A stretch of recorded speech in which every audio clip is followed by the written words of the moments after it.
Kemudian Syiah, kita berbicara dengan bahasa awam aja ya, sederhana saja yang agar mudah ditangkap. Syiah sendiri itu secara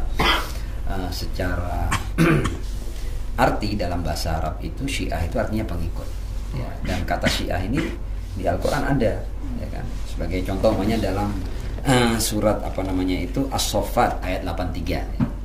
Itu ada ayat yang berbunyi wa inna min syi'atihi la Ibrahim, dan sesungguhnya dari syiahnya Nuh.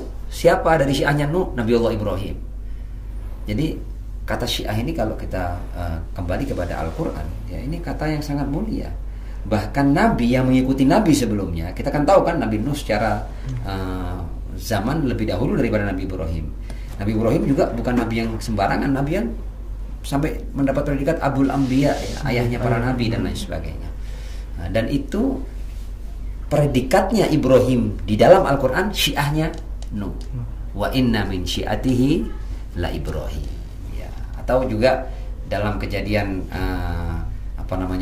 ketika Nabi Allah Musa alaihissalam melerai orang yang sedang bertikai, dan kemudian pukulan Nabi Musa itu sampai membuat orang yang yang berusaha untuk melakukan perkelahian itu akhirnya terbunuh. Itu dikatakan di Al-Quran hadza min syiatihi wa hadza min aduwih. Ini dari syiahnya Musa, ini dari musuhnya Musa. Jadi kalau kita kembali kepada bahasa, jadi Syiah itu sendiri sangat sakral, suci di Al-Quran.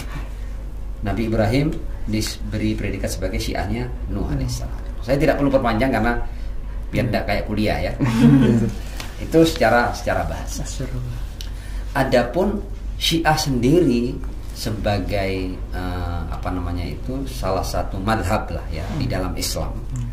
Itu memang kalau kita mau bagi umat Islam ini secara umum, memang terbagi menjadi dua kelompok besar. Ada kelompok Sunni, ada kelompok Syiah, Ahlu Sunnah wal Jamaah dan Syiah. Ya. Kelompok-kelompok lain tidak sebesar dua kelompok ini. Dan kalau kita mau berbicara dari segi jumlah, Ahlu Sunnah jauh lebih banyak daripada Syiah. Tapi Syiah juga jumlahnya bukan sedikit loh ya, jumlahnya juga ratusan juta. Jadi Syiah itu sebagai informasi ya, nanti dicek ya, ini kan hubungan internasional kan, saya tidak bisa bohong kan. Kalau saya bohong malah saya mempermalukan diri saya. Makanya di Iran itu Syiah mayoritas, di Irak Syiah mayoritas, di Lebanon ya itu kalau mayoritas tidak ya, tapi bisa dikatakan kelompok yang cukup besar lah ya. Kemudian di Bahrain itu mayoritas itu. Di Saudi Arabia itu jutaan Syiah, meskipun Saudi itu kalau kita kenal adalah negara yang cukup yang cukup memandang sebelah mata terhadap Iran dan Syiah ya kan? Karena kan mereka punya ideologi Wahabi kan? Dan Wahabi ini yang paling sengit terhadap Syiah. Tapi di negara Saudi Arabia sendiri itu jumlah Syiah juga jutaan. Kemudian Syiah di India jutaan, Syiah di Pakistan jutaan, Syiah di Afghanistan jutaan. Jadi Syiah itu jumlahnya ratusan juta. Jadi bukan kelompok yang kecil ya. Nah, saya seringkali ketika orang-orang bertanya apa sih yang membedakan antara Sunnah dan Syiah, dan kok hebohnya seakan-akan tidak habis-habis ya, perseteruan antara Sunnah Syiah ini sedemikian panas, seakan-akan ada apa ini. Saya sederhanakan bahwa kita kan tahu kan, pasti yang hadir semua ini kan dari Ahlu Sunnah kan, tidak ada Syiahnya kan. Tidak ada yang Syiah kan? Jadi kalau di Ahlu Sunnah itu dasar-dasar agama itu kan didasarkan pada 6 rukun iman dan 5 rukun Islam. Anda tahu dari 6 rukun iman dan 5 rukun Islam ini mana yang tidak diterima oleh Syiah? Tidak ada, semua diterima. Ya, kita hitung ya. Syiah itu beriman kepada Allah, sama al-imanu billah. Syiah itu iman kepada para malaikat, sama. Syiah beriman kepada kitab-kitab suci. Syiah beriman kepada para nabi. Syiah beriman kepada takdir. Syiah beriman kepada hari akhir, sama ini. Jadi 6 rukun iman yang menjadi dasar akidah Ahlus Sunnah wal Jamaah ini semuanya kita yakini. Satu pun tidak ada yang tidak kita yakini. Kemudian 5 rukun Islam, ada tidak yang kita beda? Sama semuanya. Ya, kita mengucapkan 2 kalimat syahadat. Ya, pasti nanti ada yang bertanya, syahadatnya 3 gitu kok ngomong 2. Betul. Kita mengatakan asyhadu an la ilaha illallah wa asyhadu anna Muhammadan Rasulullah. Tiada Tuhan selain Allah, Muhammad Rasulullah. Imam Ali siapa? Imam Ali cuma waliullah. Wa asyhadu anna Aliyan waliullah. Pertanyaannya, apakah mengimani Imam Ali sebagai waliullah itu menggugurkan 2 syahadat?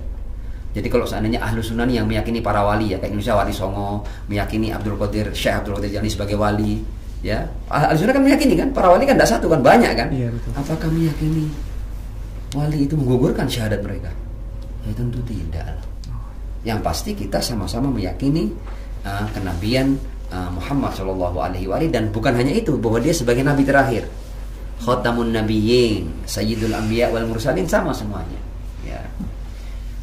Jadi syahadatnya sama. Kemudian apa yang sama lagi? Sholatnya sama. Subuh kita 2 rakaat, ya, zuhur asar kita masing-masing 4 rakaat, maghrib kita 3 rakaat, isya kita, maghrib kita 3 rakaat, isya kita 4 rakaat, sama semuanya. Ya mungkin ada perbedaan di detail-detail hukum. Itu pun di antara kelompok-kelompok mazhab Ahlussunnah, namanya antara Hanafi, Hambali, Syafi'i, Maliki. Kalau dalam detail-detail hukum itu pasti banyak perbedaan, bahkan di hukum-hukum sholat sekalipun. Tapi secara umum kita meyakini sholat fardu itu ada 5, ya, subuh dengan jumlah rakaat yang sama semuanya, ya, sholat. Puasa juga kita wajibnya juga di bulan Ramadan, bukan di bulan Muharram, bukan di bulan Safar, bukan di bulan Rabiul Awal, atau bukan di bulan-bulan lain. Puasa wajib kita di bulan Ramadan. Alhamdulillah, sama ya. Zakat kita zakat. Haji kita haji, dan alhamdulillah haji kita juga di Mekah, di Baitullah. Tidak ada orang Syiah yang hajinya di Pluto, tidak ada. Ya. Atau di mana itu, di Merkurius, tidak ada. Kalau di Karbala, orang Syiah itu hajinya di Karbala kita ziarah.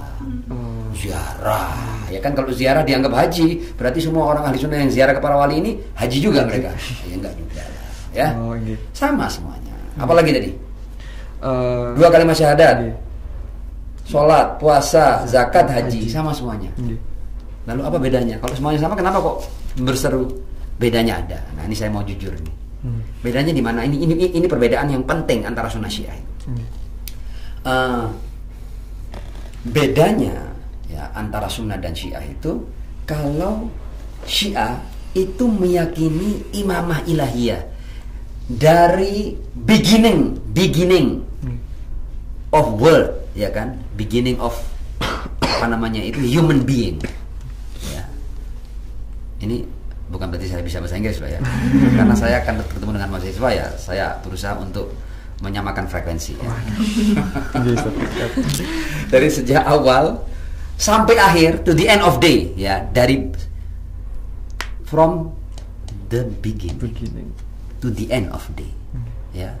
Itu kita meyakini imamah ilahiyah, bahwa dunia ini tidak pernah kosong dari orang-orang yang ditunjuk oleh Tuhan sebagai pemimpin umat manusia.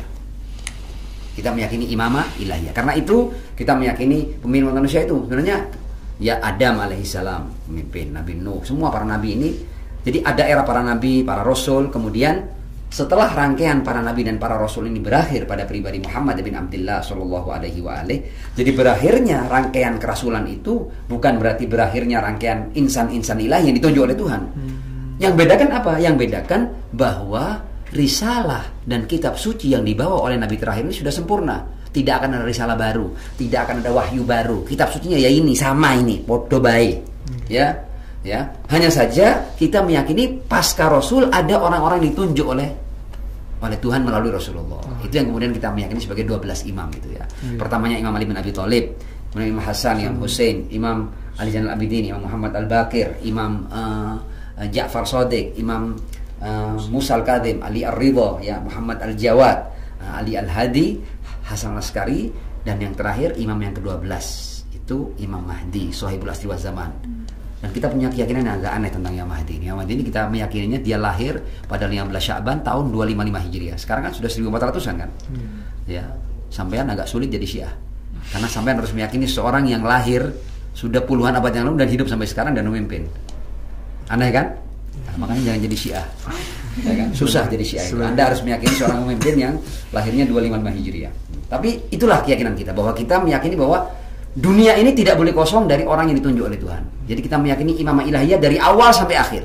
Sementara teman-teman kita Ahlus Sunnah itu mereka meyakini imamah ilahiyah itu dari mulai Adam sampai khotamun nabiyyin. Setelah Rasulullah, ya, Tuhan sudah tidak menunjuk lagi. Jadi dibebaskan umat manusia mau ngapain terserahlah. Mau ngatur kehidupan seperti apa terserah.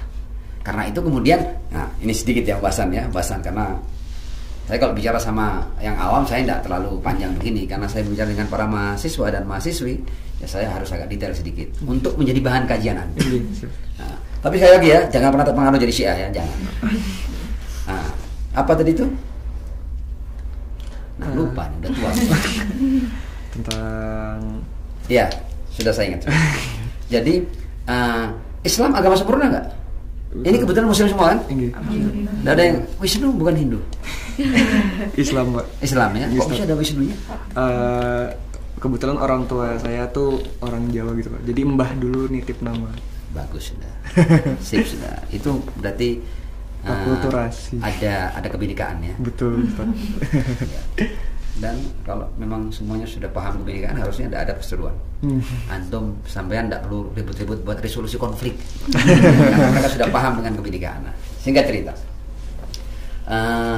Islam agama sempurna kan? Muslim pasti meyakini Islam sebagai agama. Kalau agama sempurna berarti agama ini mengatur semua aspek kehidupan. Saya mau tanya kira-kira, ya kira-kira Islam itu mengatur enggak masalah kepemimpinan pasca Rasulullah sebagai agama sempurna? Harusnya mengatur kan? Harusnya mengatur kan?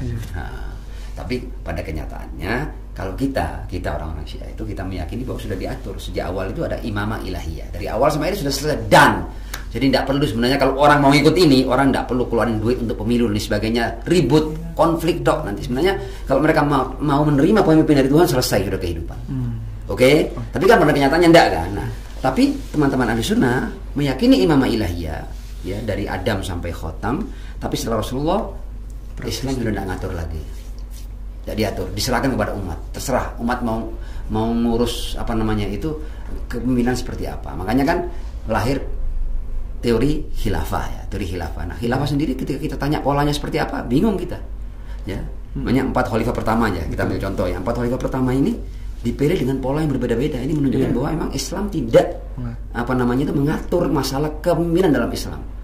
Khalifah Abu Bakar dipilih dengan syura terbatas. Khalifah Umar dipilih dengan penunjukan, ditunjuk oleh Abu Bakar, berubah polanya.